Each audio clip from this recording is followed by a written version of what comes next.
Good afternoon. This is Brian Shannon from Alpha Trends Blogspot. Today is Wednesday, January 17th, 2007.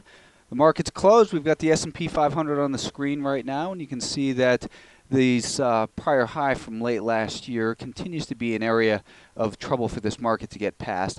I don't think it's really an issue yet, but we are at the upper end of a trading range that has existed for about the last 6 weeks or so. And today the SPY, the spiders, gained 9 cents. If we take a look at the shorter term action, you'll see that we continue to see a rising 5-day moving average. And while that is the case, like I said yesterday, we're going to continue to give the benefit of the doubt to the buyers over the intermediate term. We're looking at the 142.50 to 142.75 area as our important level of support for the intermediate term. I continue to believe that's the most relevant area where we will find some support on any further weakness if we see it. And then just below that at 142. So let's now take a look at the Nasdaq 100 Trust, looking at the Qs right now. You can see that this market, as I've been stating, the market's a little bit extended here. We've seen this breakout, which is good to see, so there's no reason to doubt this breakout yet. I did make a possible scenario last week where we got a breakout that failed. There's no evidence of that yet, like I said, but clearly the market got extended. It's showing some signs of being tired in here. I think it held up well in spite of Intel breaking down today on earnings.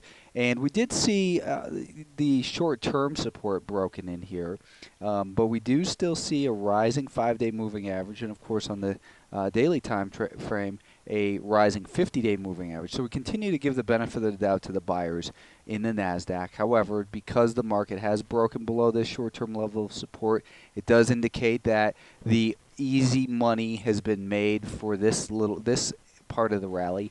Now it pays to be more cautious and just have a more defensive approach to the market, in particular because, as I've been mentioning, it is earnings season. I'm going to keep mentioning that because risks are definitely higher, in particular in individual stocks where you might get blindsided if you're not aware that the earnings were due out. Now the semiconductors, we've been looking at these, saying that they've been in a big range here. That continues to be the case.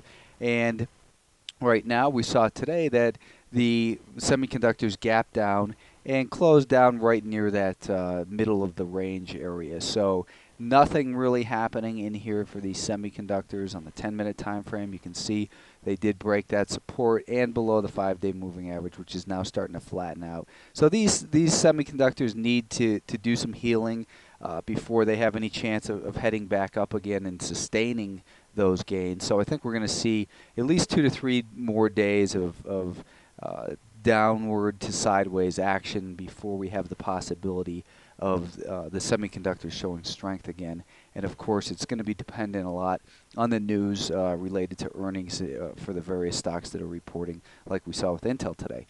Mid-caps, we've been noting that it's at the upper end of this range with resistance at 150 and support down here near 145. So the market has been extended. I was looking for some consolidation yesterday.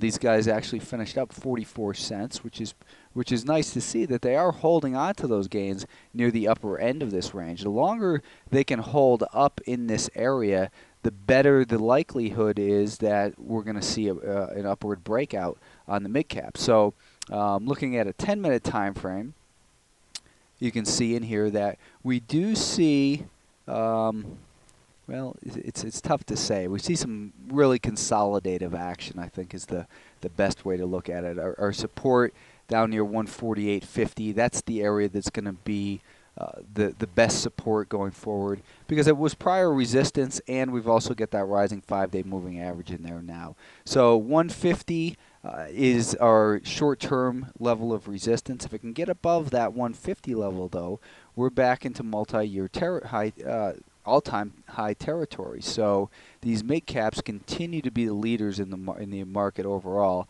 and 150, breaking decisively above 150 would give the buyers back that short-term control. Now let's go ahead and take a look at the stocks we've been in lately. First of all, we were in ADCT yesterday at $15.10 a share. So we got involved right around, I guess, here after the pullback, or actually it was early on after the pullback. But I had suggested a stop at 14.92 in here, so we were stopped out with a loss of about 18 cents in ADCT. ARRS yesterday had some news on it. The stock gapped lower, but then did take out our buy price at $13.20.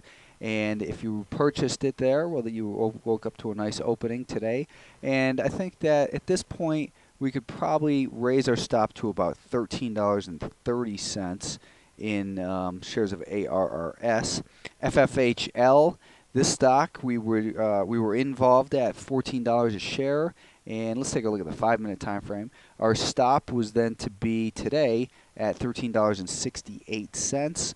We did not see that level hit, so let's go ahead and just bump that up slightly. These lows are about 79 cents. Let's put our stop in here at $13.74. So we'll raise it just by 6 cents right now, but nevertheless, it's worth holding on to that extra 6 cents. Over the course of the year, a lot of 6-cent savings can add up to a significant difference in your account. Shares of Apogee, we were looking for this stock to break above $18.40 before we bought it. So it did that early on. I think now that the stock has experienced a pullback and we've got this little volume stamping it down here, I think that you want to raise your stop up to about $18.70 in shares of APOG. Healtheon, or Emdeon is what they call it. Used to be called Healtheon, I think. Anyways, we were looking for this stock to break above 13.05 before we got involved. That never occurred, so no trade should have been taken in Healtheon, or Emdeon again. NTES, this stock, we were looking for a move past 19.05. We got that right in here, and the stock started to show some signs of buyers getting more aggressive, but it wasn't quite convincing. I think that you want to put your stop right now at $18.90. So risk in here is 15 cents for NTES. ANDE, what we were looking for here was a rally and up to 38.10, and then to sell short weakness. That never occurred. The stock continued to rally instead, so no trade taking place. Nothing should have happened there. No gain, no loss. JCOM in J2 Global, we were looking for a rally first up to 25.55 before we sold short the weakness. The strength never occurred first, so no trade should have taken place here either.